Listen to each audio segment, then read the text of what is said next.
Estudo do Catecismo da Igreja Católica, com o Padre Bruno Leonardo Braga. Desejei ver com a inteligência o que acreditei. Santo Agostinho. Tuas asas que nos elevam em contemplação. Já há algumas semanas nós estamos refletindo sobre a celebração sacramental do Mistério Pascal, que está na segunda parte do nosso catecismo, respondendo a 4 perguntas, que são a base da redação desta parte do catecismo. As perguntas: quem celebra, como celebrar, quando celebrar e onde celebrar. E na semana passada nós começamos a falar sobre o quando celebrar. Tratamos do tema do tempo litúrgico, tratamos do tema do domingo, o dia do Senhor, mas nós não concluímos a reflexão porque ainda temos mais a tratar a respeito do quando celebrar. Hoje nós vamos falar sobre o ano litúrgico.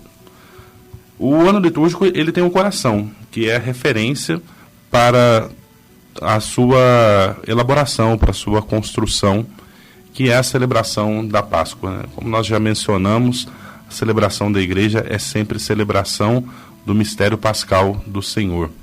Então, definindo-se a Páscoa do Senhor, todo o resto gira em torno dela. Bom, o que o catecismo nos fala a esse respeito? Lembrando que o catecismo ele sempre tem por base o documento conciliar Sacrosanctum Concilium, que trata da liturgia. O catecismo nos ensina que, partindo do tríduo pascal, como de sua fonte de luz, o tempo novo da ressurreição enche todo o ano litúrgico com a sua claridade. Ou seja, sempre estamos referenciados a este tríduo santo, coração do ano litúrgico. E aproximando-se progressivamente de ambas as vertentes desta fonte, o ano é transfigurado pela liturgia. E é assim que nós podemos chamar apropriadamente, com os termos da Escritura Sagrada, como nós conferimos em Lucas 4,19, o ano da graça do Senhor. A economia da salvação está em ação na moldura do tempo, mas desde a sua realização na Páscoa de Jesus e a efusão do Espírito Santo, o fim da história é antecipado. Um antegozo é o reino de Deus que penetra no nosso tempo. Então, nós, quando celebramos, todas as nossas celebrações, elas vivem nessa tensão de tornar presente o mistério realizado da Páscoa do Senhor no nosso tempo e, ao mesmo tempo, nos fazer desfrutar, por antecipação, da plenitude do mistério de Deus que nós aguardamos para a manifestação gloriosa de Jesus Cristo. Por isso, a Páscoa não é simplesmente uma festa entre as outras festas. A Páscoa, ela é a festa das festas, a solenidade das solenidades. Da mesma maneira como nós chamamos a Eucaristia de o sacramento dos sacramentos, ou o grande sacramento, ou santíssimo sacramento. Santo Atanásio, ele se referia à Páscoa com o título O Grande Domingo, assim como no Oriente se costuma se referir à Semana Santa como a Grande Semana. O mistério da ressurreição, no qual Cristo esmagou a morte, ele penetra nosso velho tempo com a sua poderosa energia até que tudo lhe seja submetido. No ano de 325, quando se celebrava o Concílio de Nicéia, todas as igrejas chegaram a um acordo acerca de que a Páscoa cristã fosse celebrada no domingo que segue a lua cheia, 14 de Nisan, no calendário judaico, depois do equinócio da primavera. É assim que nós vemos esta variação na data da Páscoa. Sempre é a primeira lua cheia do tempo da primavera, mas no hemisfério norte. Lembramos que nós estamos no hemisfério sul e aqui as estações são inverno.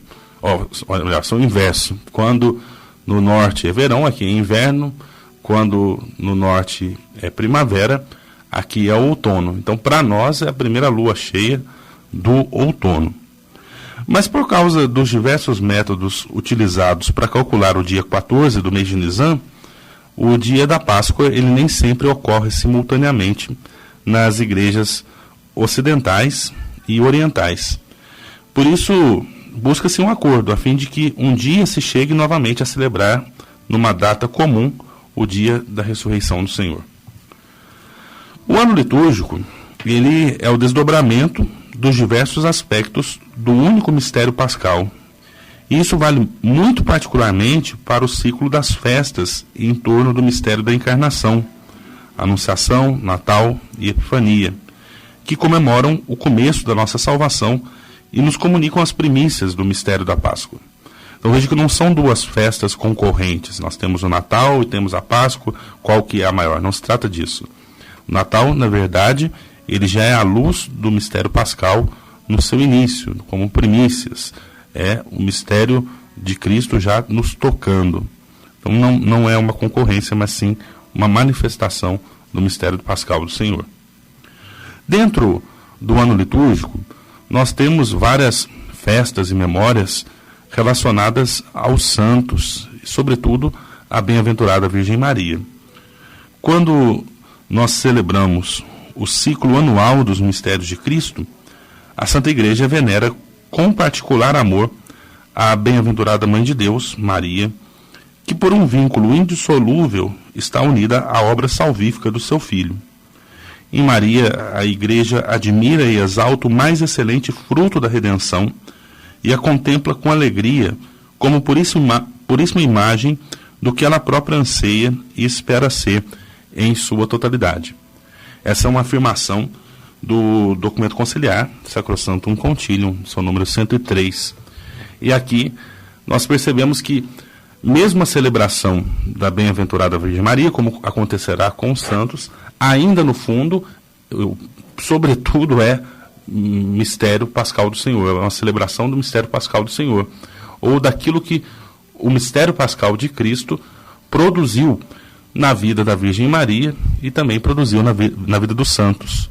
Então, quando no ciclo anual a Igreja faz memória dos mártires e dos outros santos, ela proclama o mistério pascal naqueles e naquelas que sofreram com Cristo e estão glorificados com Ele. E propõe o seu exemplo aos fiéis para que atraia todos ao Pai por Cristo e por seus méritos impetra os benefícios de Deus. Mas nós também temos, como uma marca do tempo litúrgico, um importante instrumento de oração, que é a liturgia das horas. Infelizmente, ainda muito pouco conhecida pelos fiéis leigos.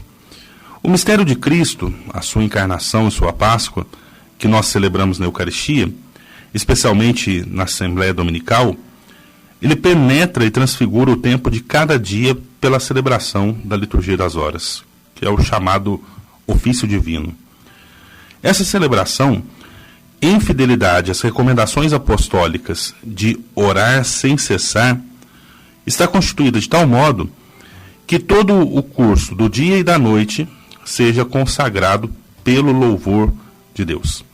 E, de fato, a liturgia das horas está construída basicamente no parar para rezar a cada 3 horas, desde o ofício que é celebrado pela manhã, as laudes, às 6 horas da manhã, ou ao amanhecer, depois passando pela oração chamada hora terça, às 9 horas da manhã, depois a hora sexta, ao meio-dia, a hora nona, às 3 horas da tarde. Essas 3 horas, das 9, meio-dia e 3 horas da tarde, são chamadas também a hora média.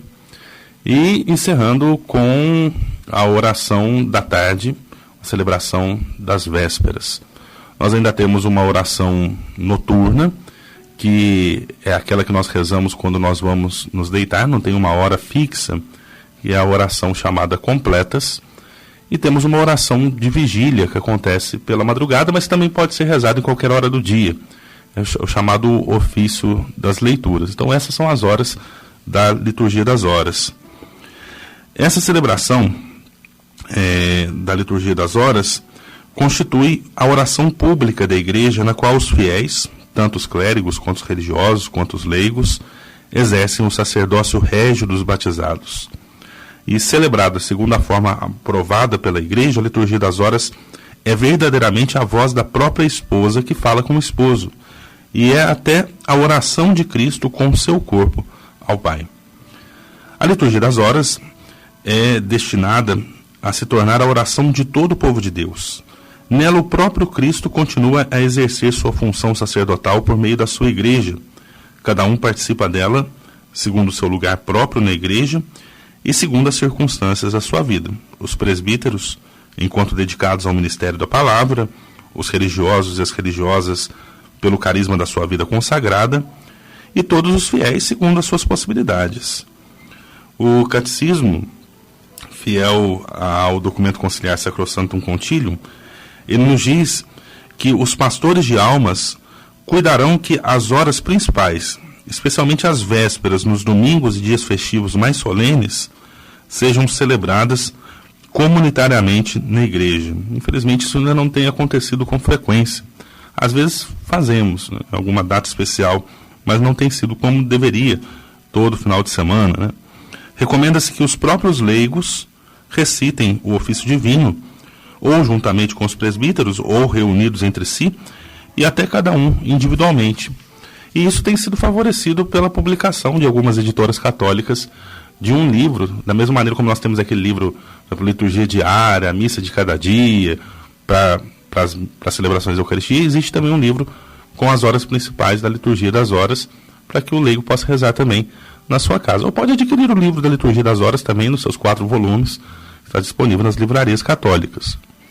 Celebrar a liturgia das horas exige não somente que se harmonize a voz com o coração que reza, mas também que se adquira um conhecimento litúrgico e bíblico mais rico, principalmente a respeito dos salmos.